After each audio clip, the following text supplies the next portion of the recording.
ऐसे आपका स्वागत करता है। और यहाँ पर जो मैं वीडियो बनाने जा रहा हूँ वो वीडियो बेसिकली क्या है, हिलाना बिल्कुल मत है ना। वो वीडियो वो वीडियो क्या है मैं आपको बताने जा रहा हूँ। हम रजिस्टर जो हमारा होता है, लोग इसे रेजिस्टेंस कहते हैं। रजिस्टर बेसिकली मैं तीन चीजें बताने जा रहा हूँ। रजिस्टर सीरीज में, रजिस्टर पैरेलल में और रजिस्टर वोल्टेज डिवाइडर। कैसे दिखता है, कैसे बनता है, वो मैं यहाँ पर क्लियर कराने जा रहा हूँ कि रजिस्टर तीनों कंडीशनों में आपको कैसे देखना है, कैसे चेक करना है। तो सबसे पहले रजिस्टर को मैं आपको दिखाता हूँ सीरीज में। हमारे पास ये 46 ओम के दो रजिस्टर हैं। तो रजिस्टर आप देखिए सीरीज में मैं ले रहा हूँ 46 ओम और 46 ओम। तो कितना हो जाएगा ये 92 ओम। तो इसको देखिए सीरीज में दिखा रहा हूँ। ये मैंने दोनों को जोड़ रखा है। ये हमारे पास मल्टीमीटर है और ये देखिए हमने इसको दोनों को यहाँ पे जोड़ा। तो यहाँ पर कितना आना चाहिए 92 ओम। मैं इसको 200 पे रख लेता हूँ। तो देखिए ये करीब 90, 91 इस तरह से दिखा रहा है। दैट मीन्स क्या है, ये एकदम सही 92 ओम। क्लियर। अब अगर रजिस्टर को आप पैरेलल में ले लेते हैं तो पैरेलल का रजिस्टर का जो सीरीज का फॉर्मूला है वो क्या है, R1 प्लस R2। और पैरेलल का क्या फॉर्मूला है, 1/1R1 प्लस 1/1R2। तो ये कितना निकलेगा, करीब कितना निकला था 0.5 ओम निकला था शायद। कितना निकला था, एक सीरीज में निकला था 0.5। अच्छा निकाल लेते हैं, चलिए पहले इसको देख लें कि आ कितना रहा है। देखिए पैरेलल में ये ऐसा हो जाएगा। ये इस तरह से आप चेक करेंगे इसको। फॉर्मूला याद रखिएगा, जो वैल्यू निकलेगी वही फिर क्या हो जाएगा, इसका पैरेलल हो जाएगा। ये देखिए मैं निकाल के दिखा देता हूँ। यहाँ पर कितना दिखा रहा है 25। और इसको मैं यहाँ लेता हूँ तो देखिए ये बीप देने लगा। ठीक है, 0 से 20-30 ओम तक ही क्या हो जाते हैं, बीप देता। तो ये फ्यूजिबल रजिस्टर की तरह काम करने लगेगा। तो ये फॉर्मूला आपका पैरेलल में चलता है।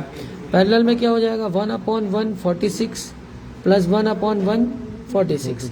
इसको फिर आप कैलकुलेट करेंगे तो ये वैल्यू आ जाएगी। अब आप देखिए रजिस्टर को वोल्टेज डिवाइडर पे, तो वोल्टेज डिवाइडर पर कैसे काम होता है देखिए ध्यान से। हम ले रहे हैं रजिस्टर 46 ओम के दो। और अब देखिएगा ध्यान से वोल्टेज डिवाइडर का यूज, और खड़े हो जाओ, यूज कहाँ होता है अब दिख रहा है।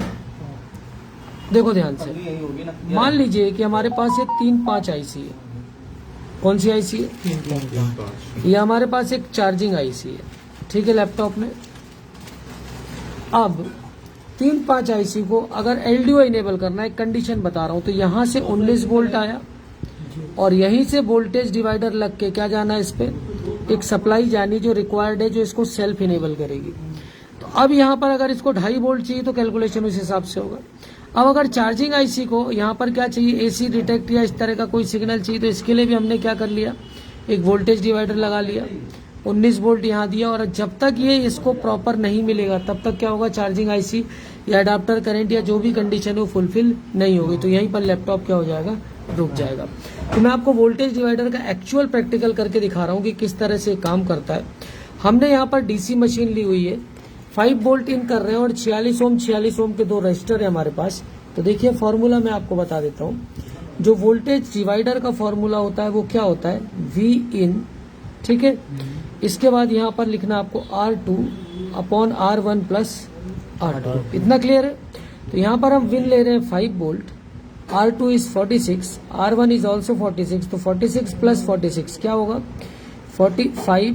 ये हो जाएगा 46, जो फॉर्मूला बोर्ड मास का चलता है, यहाँ आएगा 92। 46 डिवाइडेड बाई 92 कितना होगा, 46 डिवाइड निकालो, 46 डिवाइडेड बाई 92। सबसे पहले हमें डिवीजन करना है, फिर 5 के साथ इसका इंटू करना। बताओ ना 2.5। 46 डिवाइडेड बाई 92 कितना आ रहा है, 46 डिवाइडेड बाई 92 इंटू कर रहे हो आप 0.5। 0.5 इंटू 5 कितना होगा, 2.5 इंटू 2.5 सीधा 2। ये तो मैं करके इसलिए दिखा रहा हूँ ताकि कंफ्यूजन ना रहे, ठीक है। अब देखिए यहाँ पर हमारा ये वोल्टेज डिवाइडर सर्किट है। यहाँ पर हमने 5 वोल्ट इन किया है, तो मैं इसको यहाँ पर प्लस लगा देता हूँ। 56 वोल्ट 50 वोल्ट तक हमें करंट नहीं लगता है तो डरने की इतनी ज़रूरत होती नहीं। डीसी पे 30 वोल्ट होता है, एम्पियर इसमें 5 है, तो बहुत ज़्यादा घबराने की बात होती ही नहीं है यहाँ पर। ठीक है, हमने इसको लगा लिया यहाँ पे और एक पॉइंट हमने लगा लिया यहाँ पे। ये हमारा वोल्टेज डिवाइडर एक्टिव। देखिए इसने 0.051 एम्पियर क्या किया, इसने लोड लिया। अब यहाँ पर जब मुझे चेक करना है तो कैसे चेक करूँगा, देखिए ध्यान से। ये मेरा मल्टीमीटर है, ये मेरा V इन हुआ है कितना 5 वोल्ट और यहाँ पर दूसरा ग्राउंड है। अब मैं जब इसको चेक करने जाऊँगा तो किस तरह से चेक करूँगा, मैंने इसको यहाँ पर लगाया ग्राउंड पे और यहाँ पर लगाया मैंने इसको यहाँ पर लोड, कहाँ से आउट हो रहा है वोल्ट। तो अब इसको कहाँ रखना है हमें, 20 वोल्ट डीसी पे। तो ये देखिए यहाँ पर 2.5 वोल्ट दिखा रहा है। या आप अच्छे तरीके से देख लीजिए, इसको कहते हैं वोल्टेज डिवाइडर।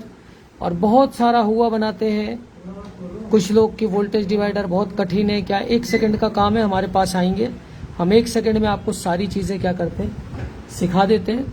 तो ये है वोल्टेज डिवाइडर। अब यहाँ पर आप बॉम्बे दिल्ली घूमेंगे, 70-70 हज़ार 80-80 हज़ार फीसें ले रहे हैं। और वोल्टेज डिवाइडर का हुआ, एसी डिटेक्ट का हुआ, एसी ओके का, charging IC, voltage level, clock level, data level, सारी चीज़ें प्रॉपर एक नॉर्मल फीस में आपको करके दिखाऊंगा। तो ये देखिए वोल्टेज डिवाइडर उल्टा रखूंगा तो क्या दिखाएगा, माइनस में। अब यहाँ पर अगर मैं कैलकुलेशन में यहाँ पर अगर 10 कर दूं, इसको कितना कर दूं, वोल्टेज को 10 कर दूं, तब क्या होगा, देखिए क्या होगा कैलकुलेशन, ये 10 × 0.5 हो जाएगा। तो यहाँ पर कितना दिखाएगा, 5 वोल्ट। देखिए हम इसको टूट जाएगा वो, इसको हम 10 कर रहे हैं। अब देखिए थोड़ा सा, अब देखिए तुरंत देखिए 5 वोल्ट हो गया। पॉइंट क्लियर है। अब मैं अगर इसको 15 कर देता हूं तो क्या होगा बताइए, 7.5 हो जाएगा। ये 7.5 हो गया। तो इसको मैं और कम करता हूं। अब यहाँ पर मैं करता हूं इसको कितना, 20, तब कितना हो जाएगा।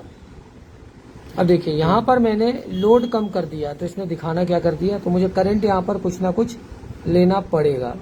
समझ रहे हैं आप। तो ये देखिए इस हिसाब से, ये देखिए 10 आ गया। ठीक, तो ये है वोल्टेज डिवाइडर, इसको कहते हैं वोल्टेज डिवाइडर। कोर्सेज के लिए आप हमें इस तरह से कॉल कर सकते हैं।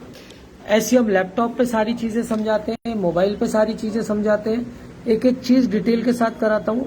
और ये था वोल्टेज डिवाइडर, रजिस्टर का सीरीज और पैरेलल। किसी भी तरह का कोई बहुत बड़ा हुआ आप अपने दिमाग में मत बिठाइए। चार्जिंग आईसी 1.05, इसके अलावा जितने भी सस बोल्ट, रन बोल्ट, इसके अलावा जितने भी GFX है, CPU के हैं, PLT रीसेट है, RSM RST है, इसके अलावा जितनी भी चीज़ें हैं, एक एक चीज़ डिटेल के साथ वोल्टेज, क्लॉक, डेटा लेवल पर सारी चीज़ें क्लियर कराता हूँ। किसी भी तरह का बहुत बड़ा टेंशन लेने की ज़रूरत नहीं। Thanks for the watching. Laptop repairing actual सीखना, आप हमें ज्वाइन कर सकते हैं। मेरे ऑफलाइन क्लासेस को ज्वाइन कर सकते हैं, ऑनलाइन क्लासेस को ज्वाइन कर सकते हैं और हमसे वीडियोस भी आप परचेज कर सकते हैं। Thanks for the